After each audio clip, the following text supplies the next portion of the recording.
You're being asked this week to construct a class to represent what's going on in your picture, from your code here. So I'm actually stepping back to phase one. This is what we started with, and you've added stuff since then. You've customized since then. But let me start with the baseline to talk about where we might start with this, and then you should be. I'm expecting that you've gone farther than this. So what I'm going to do here is I'm actually going to bring up Paint. Just good old Microsoft Paint. Let me make it a little bit smaller so it can all fit in, just to get to the start of our UML. So what we have going on in our application is we're ordering a pizza, right? And so we can build a class for this, and I'm just going to use a pencil here, and just rough stuff here. So I have a pizza order, P-I-Z-Z-A, order, O-R-D-E-R. Okay, so it's important for you to understand, I'm not worried so much if you drew an amazing picture, so much as are you using UML properly? So what I'm trying to model is the outcome of what I'm doing here. I'm asking for your name, I'm asking if you're a returning customer, and then I'm going to probably asking you different stuff that you've got from your pizza, whatever you've customized. Now maybe you're not doing pizza. Maybe by this point you're selling shoes, you're selling hats, you're selling golf clubs, whatever you've chosen to sell. That's even better. You've customized this even further. You won't be a pizza order. You'll be a shoe sorter. You'll be a software app, custom software app, whatever you've decided to build. So what I do know is from the stuff we got initially, there's some attributes that are already spelled out here. And I'm going to actually use a typing for this. So I have a name here. And so it's a string probably I'm going to get the name with. All right, so that's going to be an attribute. And then I'm saying a returning customer, yes or no. I could do that as a string. I can do that as a Boolean here as well. I can't use the word return because that's a keyword, so I have to say returning. What else do I have here? That's the only two things I'm getting at this point. So let's say for the pizza order, I'll say cheese. Let's say string cheese type. Maybe that's another question I ask. And whatever else I have going on here. I mean, there could be other things I'm going off and getting. All right, so that's the next thing I have going on. Then I have a list right here. And then the pizza order might have a method, and we wrote a method similar to this that could be something along the lines of total. Could be something to, I mean, again, you can figure this out. The methods aren't super important here. What we really care about is the data items. So I'm going to put this here so we can see how we build all the pieces of the class that we've talked about before, but I'm not expecting that you have everything perfect as far as methods go. All right, so this is half of what you're turning in this week, is coming up with some picture along this line. It can be sloppy like this, it can be formalized, but it's what we want to see is the class that's structuring everything, the class that's going to be built here. So I'm going to move this off to the side for a minute. We'll come back to visit that in a second. So as we're collecting data then, what we want to do is have an object in which to store it. And to do that, I'm going to come over here and right click. I'm going to say new, I'm going to say Java class. So I'm going to create something that has to do with, guess what? My pizza order. All right. And so I'm going to name the class pizza order. All right. I don't need to fill in any of the rest of the stuff. I don't need a main class. I'm not doing any inheritance, so I don't need superclass or anything like that. So I'll just hit finish. And then I have my pizza order class. Oops. Nice and empty right there. So what goes into the pizza order class? Well, remember, we had name, return type, whether it's returning that, or cheese type inside of there. That's the type of stuff I'd be adding inside of here. So private, because I don't want anybody else to see it. Type is string, and then the first one is name. So this is the first attribute that's being stored as far as my pizza order. The return type is right here, the type of the variable here, and the last one's name. I'm going fancy on mine. You could have the returning be a yes or no question if you wanted to, but I'm saying private Boolean returning. And then I said private string cheese type. If you wanted to put fancier, you could say private int number of pepperoni. Maybe I have a bunch of maybe my pizza chain only serves pepperoni, and you tell me, do you want 1 pepperoni or 2 pepperoni or 20 pepperoni? You tell me the number of pepperoni. It's 10 cents a pepperoni. You add as many pepperoni as you want to. Again, I'm making stuff up here, but that could be something you're asking for. My point is you're going to have a series of attributes based off of your customized solution, but your customized app. Now, this stuff has to be stored somewhere. Just because I added them in doesn't mean I can access them, particularly when I made them private. So I need to introduce getters and setters. These are methods that allow us to get data and set data, hence being called getters and setters. The way I can do this is I can right click and I can say source and then generate getters and setters. You can see I can hit Alt Shift S. That'll do the same thing. I do Alt Shift S. It pops up the same menu, and then I can say generate getters and setters. When I click on this, it shows me all of the getters and all of the methods inside of here. I'm sorry, all the attributes inside here. So cheese, name, number of pepperonis, returning, and I can hit OK, and you can see I generate all that code. You can write this out by hand for sure, but all it's doing is saying I have a method named getName with no parameters that returns back the name value that's up here. I have a method called setName that has no return type, and you pass in a name and I store it inside that attribute. And that pattern goes over and over again through all of these. That's what getters and setters do. So now I have my pizza order class. I can save this guy. All I really did was type in this little stuff in the middle, and then I generated the rest of it. So there's not a lot of code for me to screw up here, but hopefully you caught all the little nuances of the button presses. If not, rewind the video, go back and look at it. If I wanted to do something like total, like I could say public double total inside of here. And again, since I had number of pepperonis, I can say return.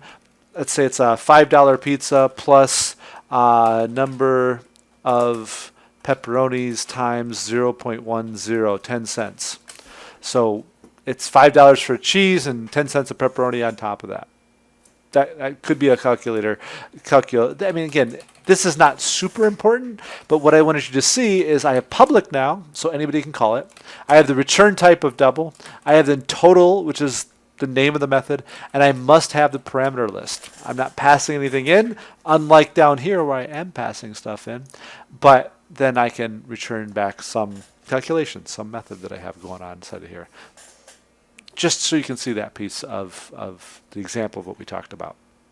All right, so that's the class. We haven't used it yet, so let's look at how we can use it. So the expectation is every time we go through this sequence, we're going to try and get a pizza order. We're doing it one time here. Oops. So what I'm going to do is right after all these silly message things, which, by the way, I hate this code right here. I would much rather see this. Oops, name is. I'm not saying you should change this, but this is what I would much rather see inside of here, because then you can actually see each one of these things being created. This is also a case where you don't have to create all the variables up front. I'd actually prefer to see this right here.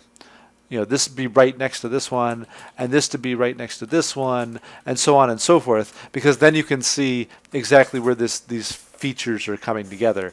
But it's not super important. It's just stylistically, I want to give you an alternative to the way you saw that coding happen. This is, in my opinion, a better way because you can associate the value to where it's being used. You can copy and paste code easier, things like that. Okay, non sequitur over. Come back. We created a pizza order. Now let's create a variable to point to a pizza order. PIZZ control space pizza order, and we'll call this the order. Is equal to a new. I have to create a new instance of this object right here. Just by defining this, remember I only create a variable. It points to nothing. If I want to point to an actual pizza order, I have to create a pizza order. PI, control space. Create my pizza order right there. I hit enter right there to make all that happen. So I have a pizza order now. I can store data about this pizza order when it's all said and done. So I down here get the customer name. I down here get whether they're a returning customer or whatnot. I talk about the pizza order here. I probably can go through and do some other stuff. We talked about in the meantime, in the intervening weeks, of getting other data from the user, being able to validate data, being able to get integers and stuff like that. We can add that in sort of here. But before we're all said and done, I should go to my order class And I can call methods. I can call the setter methods. That set name right here.